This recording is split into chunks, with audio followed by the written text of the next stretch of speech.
नाम नदीम अहमद है जी नदीम, मैं स्टेट बैंक का CSP हूँ जी।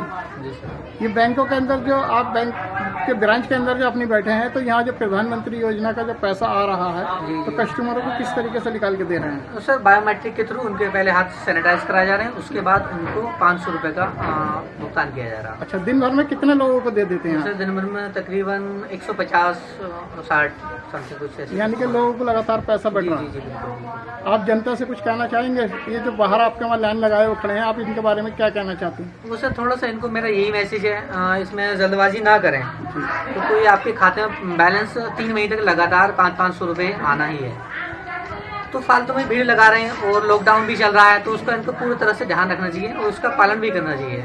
बैलेंस आपके खाते में कहीं आपके खाते से ना ही बैंक कर्मी कोई निकाल सकता, ना ही गवर्नमेंट उसको वापस ले सकती है। तो उसको जब लॉकडाउन खत्म हो जाए उसके बाद आप कभी भी इस बैलेंस को निकाल सकते हैं।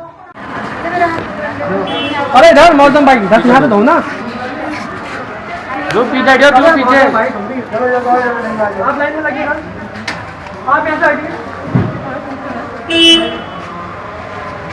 देखा जा रहा है लगातार कुछ महिलाएं बैंक के लाइन में खड़ी हैं, जहां प्रधानमंत्री योजना के 500 रुपये के लिए जो लगातार कैश भुगतान हो रहा है, वो लोग कुछ थोड़े समय से अपनी दूरी बनाए हुए खड़ी हैं और इनकी पेमेंट लगातार दी जा रही है। करूला साइड, मशरिक न्यूज़, मुरादाबाद। इस वक्त हम खड़े हैं 10 सराय पुलिस चौकी पर। मुरादाबाद के अंदर 10 सराय पुलिस चौकी देखी जा रही है। देखिएगा यहाँ इस तरीके का पुलिस प्रशासन लगातार लोगों को चेक कर के भेज रहा है, जिसके अंदर मैं आपको दिखा सकता हूँ। यहाँ कुछ बाइकें आ रही हैं, कुछ लोग दवाई के पर्चे वगैरह अपने दिखा रहे हैं और लगातार यानी कि लोग जाने दे रहे हैं, पुलिसकर्मी उनको जाने दे रहे हैं।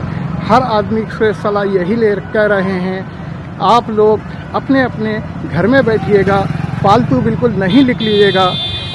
कुछ लोग दवाई के लिए जा रहे हैं, कुछ लोग वैसे ही जा रहे हैं और जितने भी लोग हैं सब लगातार अपने अपने काम के लिए दिख रहे हैं। पुलिसकर्मी उनको लगातार चेक कर रहे हैं और बता रहे हैं लॉकडाउन का पालन करिएगा।